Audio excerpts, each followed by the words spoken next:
Hello दोस्तों। तो कैसे हो आप सब लोग? आप लोग क्या अनसुनी कहानियों के शौकीन हो?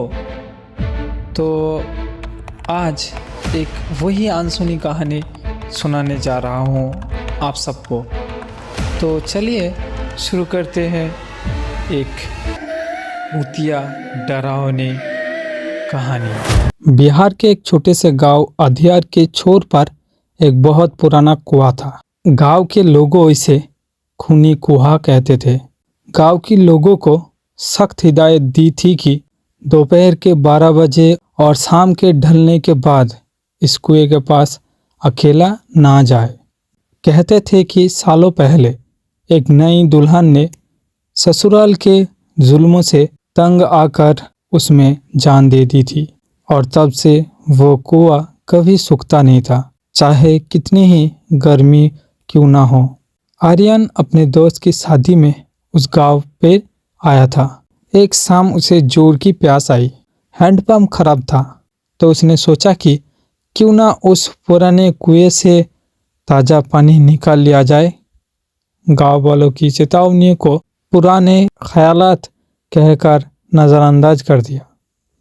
जैसे ही आर्यन कुएं के पास पहुंचा, वहां का तापमान अचानक गिर गया।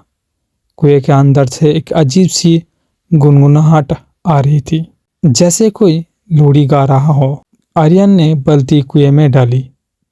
रस्सी बहुत लंबी थी, लेकिन बाल्टी पानी तक नहीं पहुंच पा रही थी।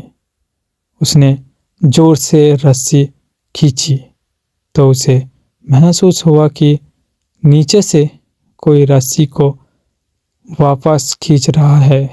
कोई है नीचे? उसने कुएं के अंदर झांका। नीचे पानी स्थिर था, लेकिन पानी में उसका अपना रिफ्लेक्शन नहीं दिख रहा था। उसकी जगह उसे एक औरत का चेहरा दिखा, जिसका सिर पानी के ऊपर तैर रही थी। उस औरत की आंखें नहीं थी, सिर्फ 2 गहरे गड्ढे थे और वो ऊपर की तरह दिख रही थी। आर्यन घबरा कर पीछे हटा, लेकिन तब तक बहुत देर हो चुकी थी। कुएं के मेंढर से गीले हाथों के निशान बाहर निकलते रहे। देखते ही देखते एक साया कुएं से बाहर निकला। वो वही दुल्हन थी, लेकिन उसका शरीर पानी में गल चुका था। उसके सफ़ेद कपड़े कीचड़ और खून से सने थे। उसने आर्यन का हाथ पकड़ लिया। उसका स्पर्श बर्फ से भी ज़्यादा ठंडा था। मुझे बहुत प्यास लगी है, क्या तुम मुझे अपना खून पिलाओगे? उसने फुसफुसाते हुए कहा। आर्यन ने खुद को छुड़ाने की कोशिश की, लेकिन वो औरत उसे कुएं की तरफ खींचने लगी। आर्यन चिल्लाया, लेकिन उसकी आवाज़ कुएं की गहराई में दब गई। जैसे ही वो कुएं की मुंडेर के करीब पहुंचा, उसने देखा कि कुएं के अंदर पानी नहीं, बल्कि हड्डियां का ढेर था।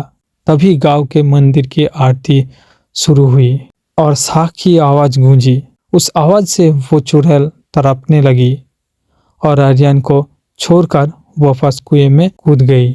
आर्यन बदहवास होकर गांव की तरफ भागा। जब उसने अपनी बाहें देखी तो वह नीले रंग से उंगलियों के निशान पड़ गए थे। अगली सुबह जब गांव वालों कुएं के पास पहुंचा तो उन्होंने देखा कि कुएं का पानी पूरी तरह लाल हो चुका था और आर्यन वो तो बच गया, लेकिन उस रात के बाद से वो कभी सो नहीं पाया, क्योंकि जब भी वो अपनी आंखें बंद करता, उसे अपने कानों में वही गीली फुसफुसाहट सुनाई देती, मैं अभी भी प्यासी हूँ।